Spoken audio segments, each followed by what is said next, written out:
Hello friends, मैं प्रियंका आर्य आप सबका आपके अपने चैनल लेट्स स्टार्ट स्टडी में बहुत बहुत स्वागत करता हूँ। आज मैं आप सबके लिए सीटेट एग्जाम के लिए ईवीएस पेडागोजी की क्लास लेके आऊँ। जैसे कि आप सबको पता है कि ईवीएस पेडागोजी के लिए आपको ये ऑफिशियल सिलेबस दिया गया है। इसमें आपका पहला टॉपिक है पर्यावरण अध्ययन, जिसमें हमने पढ़ा कि पर्यावरण अध्ययन जब आपको ईवीएस पढ़ाना है बच्चों को तो आपको कौन कौन से टॉपिक पढ़ाने हैं।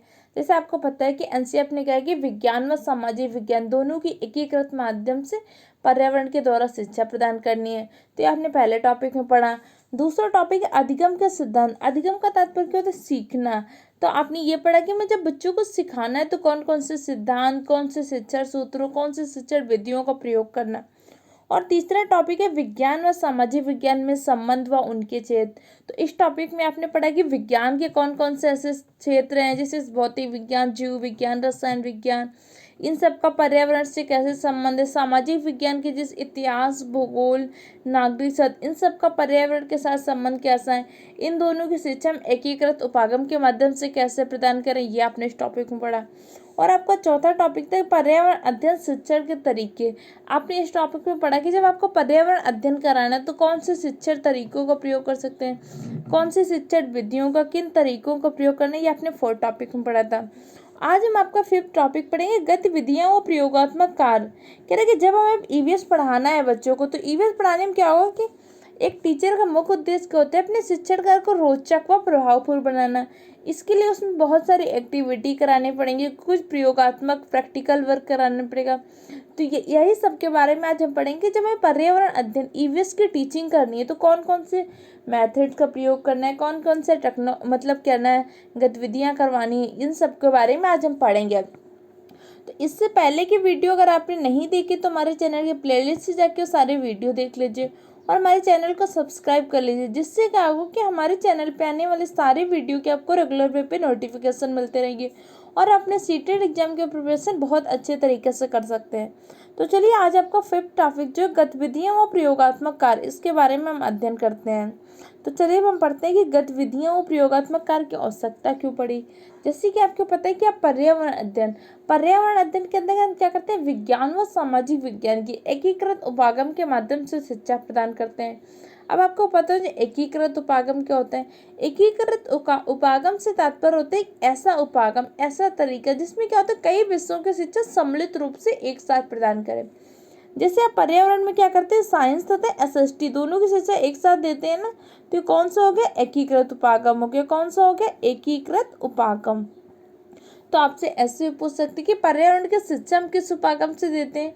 तो पर्यावरण की शिक्षा किस उपागम से देते हैं? एकीकृत उपागम के द्वारा।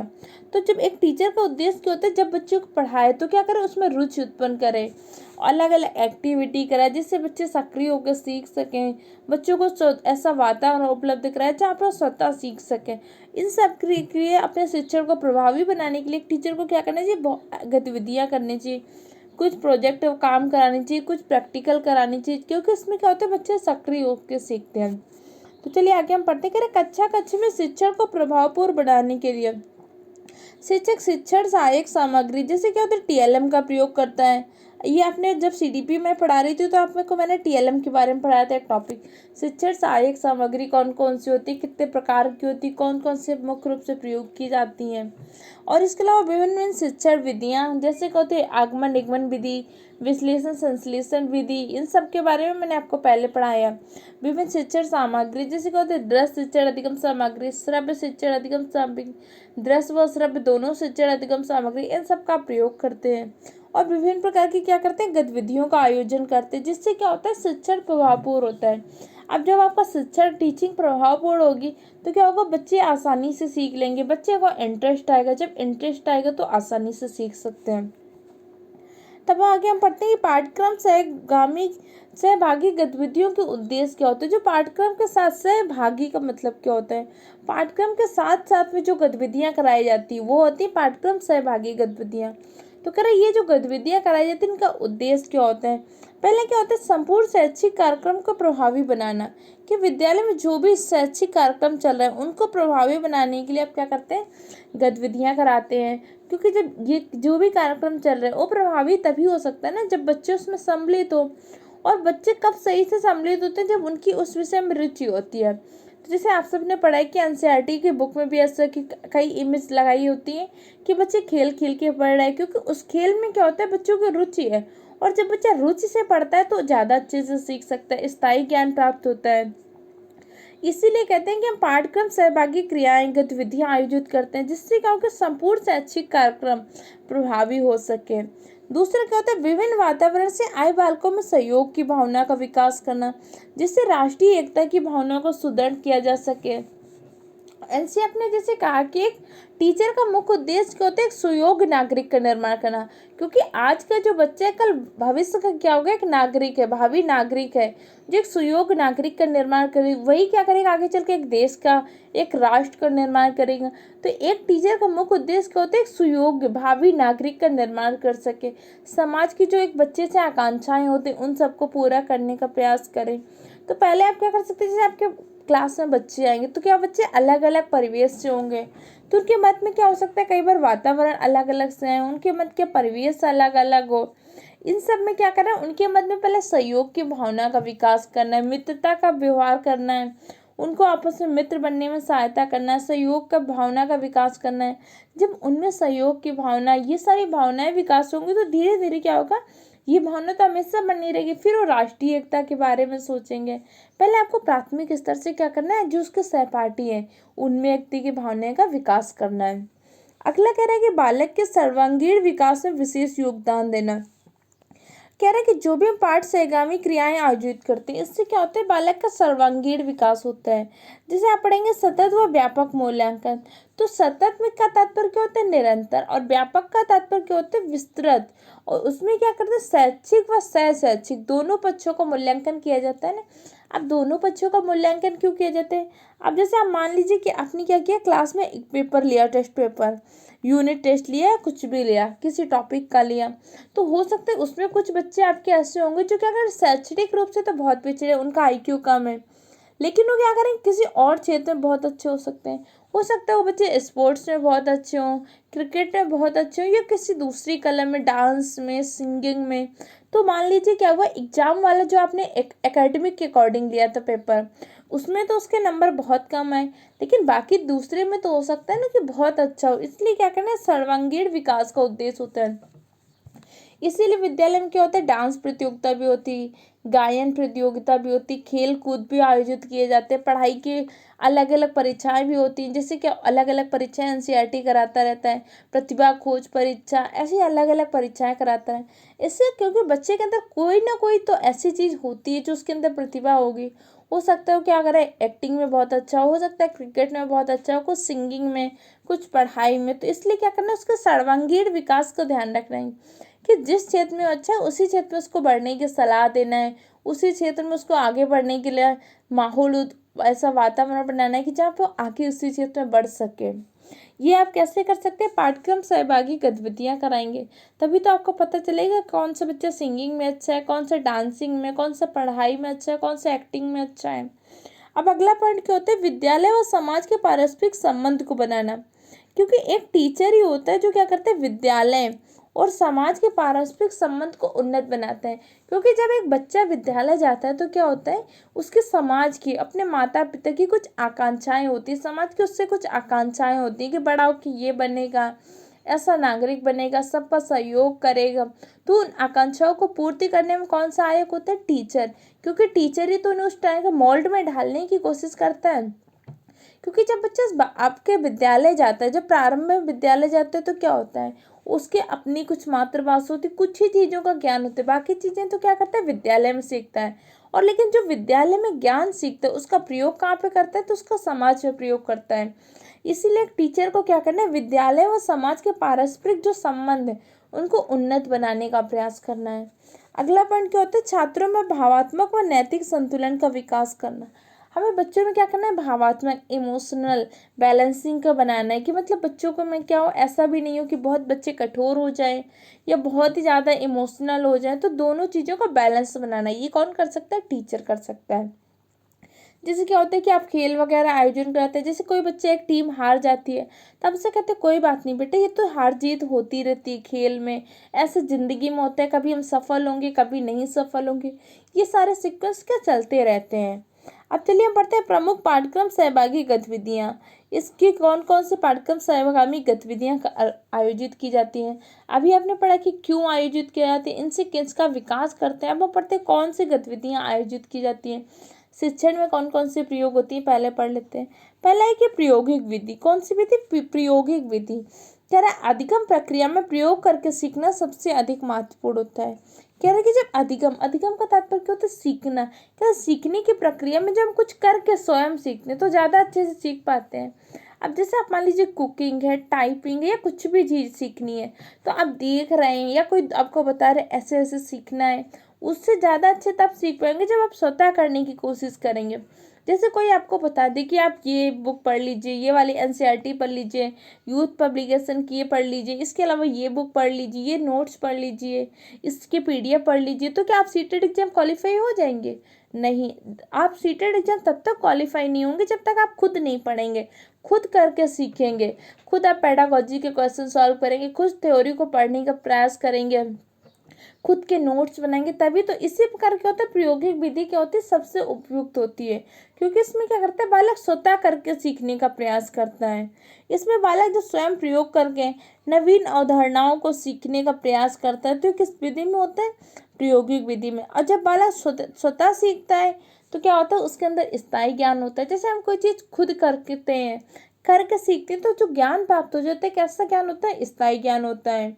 क्योंकि क्या होता है, जैसे क्या होता है, कोई भी काम कर लिया, उस काम को कर लिया तो आप समझ जाते हैं कि नहीं इसको इस प्रोसेस से किया, तो आपका ज्ञान कैसा होता है? हमेशा के लिए स्थायी हो जाता है।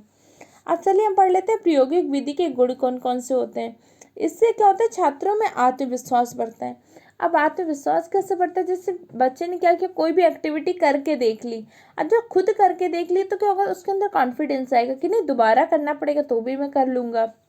छात्रों में वैज्ञानिक दृष्टिकोण का विकास होता है। उसके मन में और सारे प्रश्न आते हैं कि इसको ऐसे कर सकते हो तो क्या होता है, ऐसे कर सकते हैं तो क्या होता है, क्योंकि बच्चों में तो पहले से ही क्या होती है? जिज्ञासा की भावना होती है। और इस विधि से क्या होता है? बालक स्वतंत्र होकर कार्य कर सकते हैं। इसमें जब बालक को आप स्वतः कार्य करने का मौका देंगे तो बिना भय के, बिना चिंता के, तनाव मुक्त होकर स्वतः कार्य कर सकते हैं। अब प्रायोगिक विधि के कुछ दोष होते हैं। पहले क्या होता है? सभी विषय का शिक्षण आप इसके द्वारा नहीं कर सकते हैं। पर्यावरण शिक्षण में भी क्या होता है? सारे टॉपिक का प्रयोग करके नहीं दिखा सकते। अब जैसे आप हिस्ट्री पढ़ा रहे हैं, क्योंकि आपको पता है पर्यावरण के अंतर्गत आप सामाजिक विज्ञान भी पढ़ाते हैं, तो आप इतिहास का प्रयोग करके तो नहीं दिखा सकते कि हाँ वहाँ पे चंद्रगुप्त मौर्य था, ऐसा था। आप या तो उसकी इमेज दिखा सकते हो, उसमें बच्चे को कोई प्रयोग करके तो नहीं सिखा सकते। तो इस समय आपको क्या करना है कि बाद में प्रोजेक्ट कार्य देना है, कि जैसे आपने उस टॉपिक को पढ़ा दिया उससे रिलेटेड कुछ प्रोजेक्ट कार्य दीजिए कि इनके द्वारा किए गए कार्यों का एक संक्षिप्त परिचय करके प्रोजेक्ट में बनाइए। आप कुछ और दीजिए, क्योंकि क्या करना है कि बच्चे जब तक कुछ एक्टिव नहीं करेंगे, एक्टिविटी नहीं करेंगे, खुद को एक्टिव नहीं करेंगे, आसानी से सीख नहीं पाएंगे।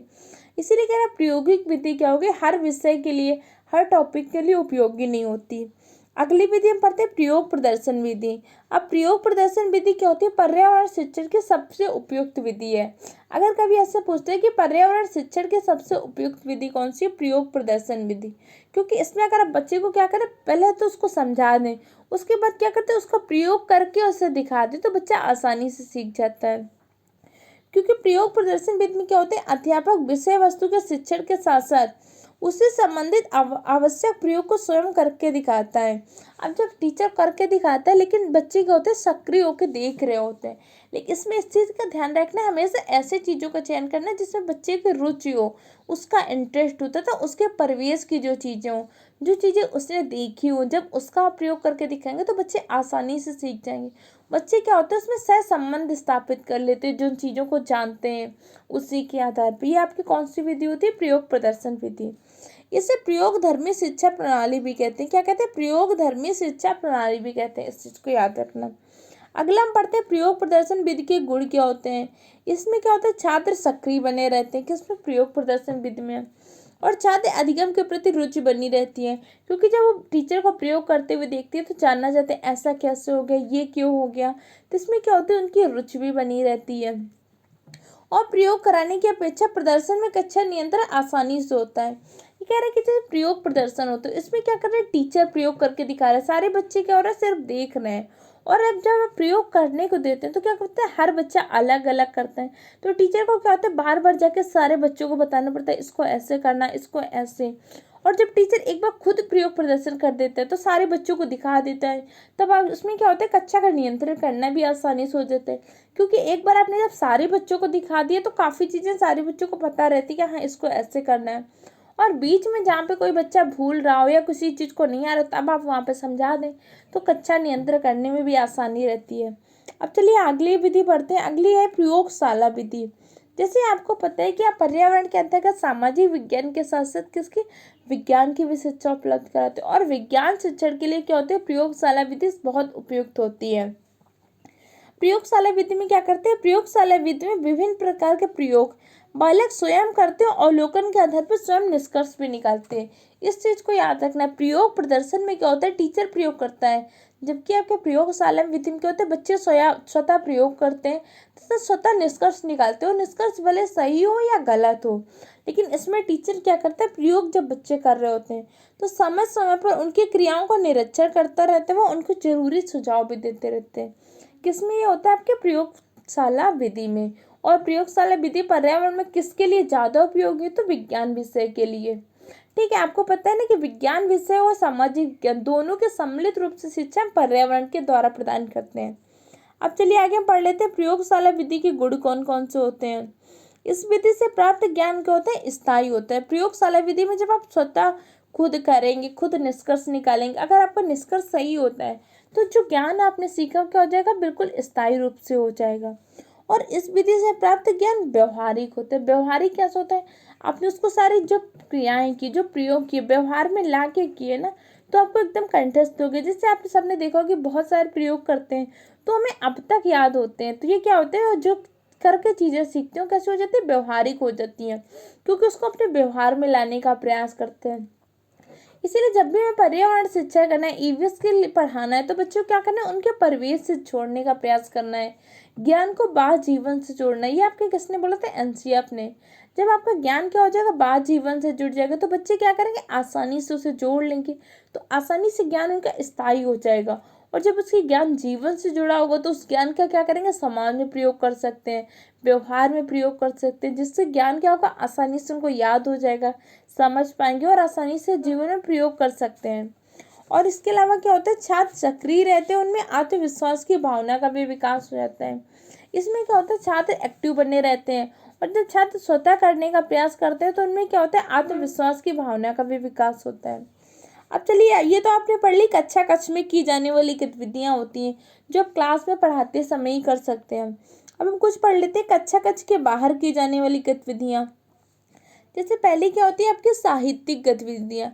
ये जैसे आप बच्चों से कह सकते हैं कि जैसे साहित्यिक गतिविधियों में किसी भी कवि लेखक के बारे में उनकी पिक्चर लेके आई है, उनसे रिलेटेड उनके गद्य पद्य की पिक्चर लेके आई है, ऐसा प्रोजेक्ट बना सकते हैं। ये क्या होती है, आपकी साहित्यिक गतिविधियाँ करवा सकते हैं। कोई भी पत्रिका, उसका कोई भी कह सकते हैं इस पेस्ट को कट करके लाना है, पेज में चिपका लेना है। ये दूसरे दूसरे अलग अलग कॉलम आते हैं, जैसे बच्चों की अलग अलग पत्रिकाएँ आती हैं, इन सब से करवा सकते हैं एक्टिविटी। दूसरे क्या होते हैं, शारीरिक विकास की गतिविधियाँ। शारीरिक विकास के लिए क्या करते हैं, आपको पता है स्कूल में क्या होते हैं, खेल होते हैं, स्पोर्ट्स होते हैं, योगा होता है, इसके अलावा अलग अलग चीज़ों के गेम्स के होते हैं, म्यूजिक का होता है। इससे भी क्या होता है, बच्चों का विकास होता है। ये सारी क्लासेस चलती रहती है ना, तो क्यों होती है, गतिविधियाँ क्या होती है, कक्षा कक्ष के बाहर की जा सकती है। जैसे क्या होता है कि आपने क्लास में सिखा दी, बच्चे उसके बाद में आसानी से प्रयोग कर सकता है। इसके द्वारा आगे चल के क्या होता है, जीविकोपार्जन का भी साधन बना सकता है। इसके अलावा सांस्कृतिक विकास की गतिविधियाँ। सांस्कृतिक विकास में जैसे आपके कल्चरल ड्रामा वगैरह, नाटक वगैरह होते हैं, सांस्कृतिक अलग अलग कार्यक्रम होते हैं, ये सब किए जा सकते हैं। इस तरह से इस टॉपिक में आपने पढ़ा कि एक अगला क्या होता है, जैसे भ्रमण संबंधी गतिविधियाँ। ये सारी गतिविधियाँ आप क्या करें, कक्षा कक्ष के बाहर। जैसे आपको ने पिछली वीडियो में पढ़ा था कि बच्चों को टूर में ले जा सकते हैं, और जब भी बच्चों को टूर में ले जाना है तो क्या उनके पास एक डायरी व एक पेन जरूर होना चाहिए। और टूर में जब आपको सिखा रहे हैं तो बच्चों को क्या तथ्यात्मक ज्ञान भी देना है। जैसे मैंने आपको बताया था कि बच्चे को मान लीजिए आप ताजमहल दिखाने ले गए, तब आपको वहाँ पे क्या करना है, ऐसा नहीं कि सिर्फ जल्दी जल्दी दिखा देना, आपको उसको डिटेल से समझाना भी है कि किसने बनवाया था, कब बनवाया था, जैसे शाहजहाँ ने बनवाया था, क्यों बनवाया था, किस पत्थर से बना है, किस नदी किनारे, जब उसको पूरा डिटेल से समझाएंगे तो बच्चे क्या करेंगे, बहुत सारे पॉइंटों को खुद लिखने को भी कहें कि आपने जो महसूस किया, आपने जो देखा, वो सब लिखने को कहें। तो एक तो बच्चों की और संप्रेषण कला का विकास होगा। बाद में आप उससे कहेंगे कि आप उसके बारे में बोलो, संप्रेषण कला का विकास होगा, उसके शब्द भंडार में वृद्धि होगी और उसको उस चीज़ का ज्ञान भी प्राप्त हो जाएगा। तो इस तरह से क्या होता है, गतिविधियाँ करने में बच्चों को इंटरेस्ट आता है, रुचि होती है, तो जिससे आसानी से सीख भी जाते हैं। इस तरह से आज हमने इस टॉपिक को कंप्लीट किया। इस टॉपिक के जो इम्पोर्टेंट पॉइंट थे उस सबको कंप्लीट कर दिया, क्योंकि इस टॉपिक से क्या होता है, आपको पता है पेडागोजी क्या होती है, पहले तो ये पता होना चाहिए। पेडागोजी क्या होती है, आपकी टीचिंग आर्ट होती है कि जब आपके सामने ऐसी कंडीशन आएंगी तो आप बच्चों को कैसे पढ़ाएंगे, किस तरह से आपने जो सारी थ्योरी पढ़ी, जो नियम सिद्धांत, इनका प्रयोग कैसे करेंगे, यही सब आपसे किसमें पूछता है, पेडागोजी में पूछता है।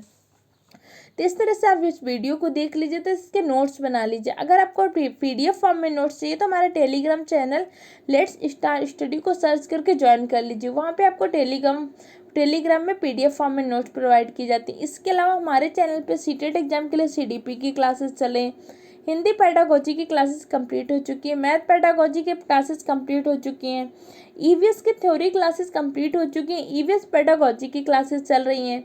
इसके अलावा हमारे चैनल पे सीटेट एग्जाम के लिए जूनियर लेवल की साइंस की क्लासेस चल रही हैं। आप सारी क्लासेस को देखते रहिए, नोट्स बनाते रहिए। अगर ये वीडियो आपको हेल्पफुल लगा है तो हमारे चैनल को सब्सक्राइब करें, वीडियो को लाइक करें, अपने दूसरे फ्रेंड के साथ भी शेयर करें। Okay friend, thank you for the watching my video.